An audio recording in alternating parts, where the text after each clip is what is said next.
Okay, I know what you're thinking. I already had 16 minutes of part 1. I told you this was long. So this is going to be part 2. Going right into it, Sue decides to let Quinn back on the Cheerios. She always admired Quinn being totally different from Sue and proving that it's never too late to turn your life around. And that's a very important message. So it was an amazing moment, or I think it was, and it was amazing continuity for both characters from their past as, horrible people to good people. So Quinn is back as a Cheerio. Hope you didn't blink and miss it, but if you didn't see the clan hand holding in the hallway when they stride past Quinn, when she comes down the hall with her outfit, and they're interlacing hands, and oh god, they're so cute.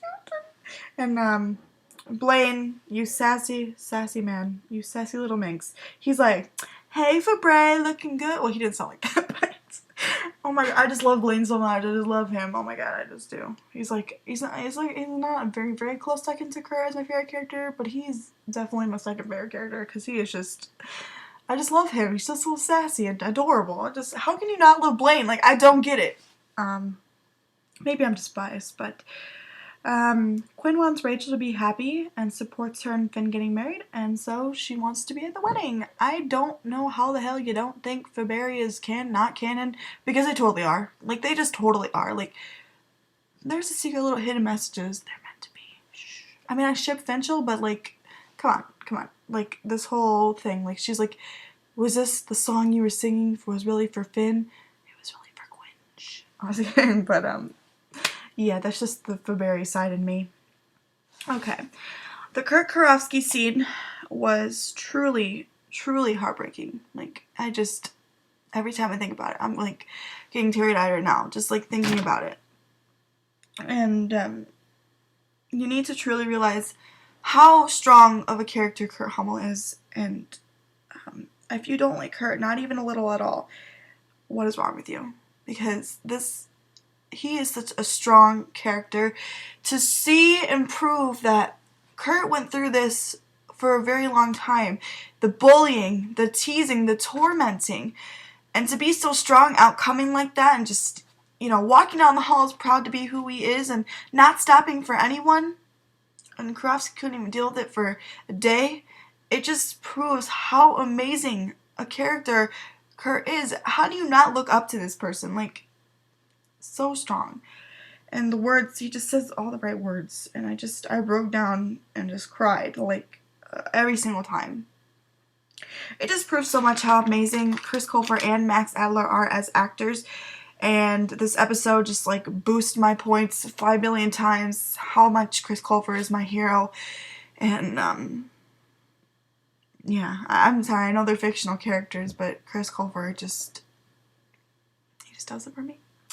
And, anyways, I truly believe Kurt forgives David. The part where, there will be the part where he will always have that past of him bullying and tormenting him, but, like I said, I believe David deserves that second chance. Maybe some of you won't agree with me, but I love Dave, and I sympathized for him.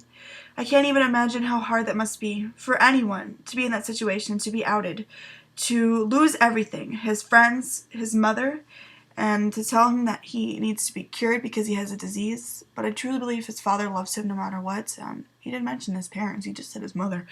And then he has no one to turn to. Kurt wasn't answering his calls when he was contemplating. I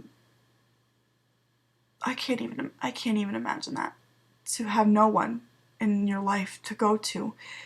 Because, you always have yourself, but you always need that support of someone, just someone. But there is always someone to turn to. There always is. To call someone. To just let someone know. Whether you know them or not, just someone's always going to listen. And someone's always going to care. Even if you don't think they are. They are. They're listening. And they're going to love you even if they don't know you. Sorry, I'm just... I can't ever say I've been through that. Yes, maybe in the past I've contemplated my life, but I always had someone there to listen and love me no matter what, and even if you don't think you do, there is someone out there. And I'm sorry if I can't get to everyone's messages saying, this and that, but no matter what, I'm always going to love you, and maybe I don't know you and you don't know me, but I'm out there, and okay, I'm sorry. I know I'm going on. But Kurt tells him to never give up and to, fight. There is always a brighter future. Life is always worth living for. It won't be easy, and to quote Kurt, and there will always be those days where life will just suck. But you're going to get through this. He wants to help David. He wants to support him and to show that others love him and accepting him for who he is no matter what. And this is another quote. And if they can't accept that, well then screw them. And that just broke me down because it's very similar to Chris's Golden Globe winning speech, where he says, screw that kids, and talking about his past and the way the world treated him for being who he is when he was in high school and growing up in his small, very conservative, horrible town. And it's just so much Chris has achieved in his life and just how much he has overcome as a person and to be where he is now. And it just, that just meant the world to me, how much Glee wrote that in, and to show how much one life, because Chris Colfer had a horrible past, but he didn't give up, and here he is today as one of the most amazing actors in the whole wide world, and a hero to so many people, including me. So, Kurt tells him to imagine his life in 10 years in the future with a successful career and a beautiful family, and that he was so happy at that moment. And to see David in this future, just to have meaning in his life, to have those people and to have that future and something to look forward to in his life, just was amazing, and just an amazing message Glee did. And to know that Dave will be happy in the future just warms my heart, because he deserves happiness just as much as all the other characters on the show and all other people in the world who just are lost. But people deserve that second chance. Maybe that's just me, but I just think that.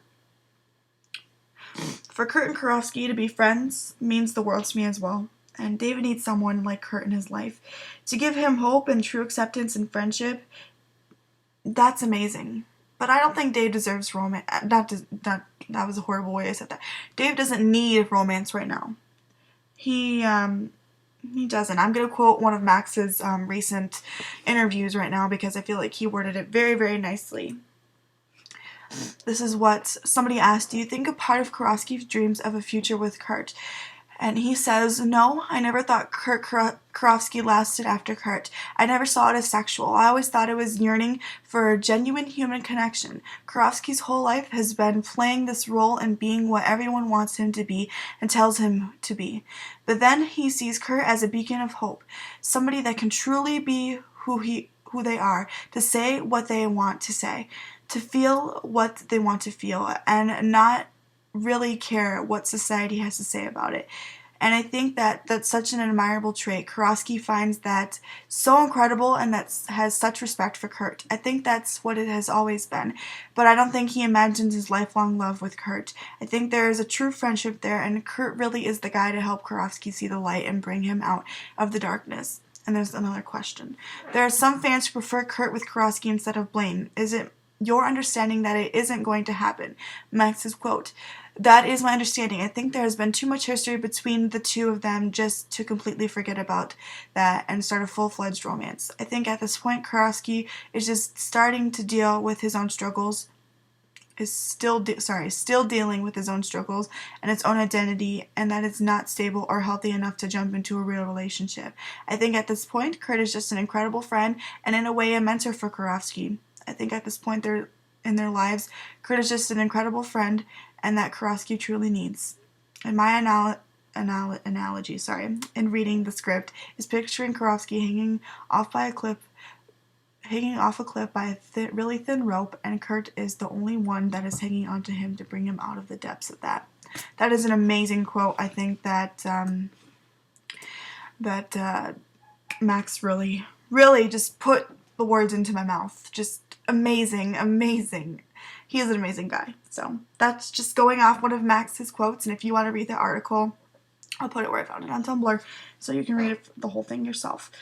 So, just know that there is that beacon of hope, like you said. Maybe it's not Kurt Hummel that will help you, but there is that beacon of hope out there.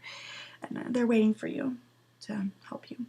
Just a quick mention, I also really liked this new Sue with the pregnancy storyline is stupid and pointless. I think that her new way of life is so amazing. She even wants to help New Directions just because she wants to help them. I think that was an amazing continuity for Glee to do for Sue. Just stop with the bullying and just start with the good.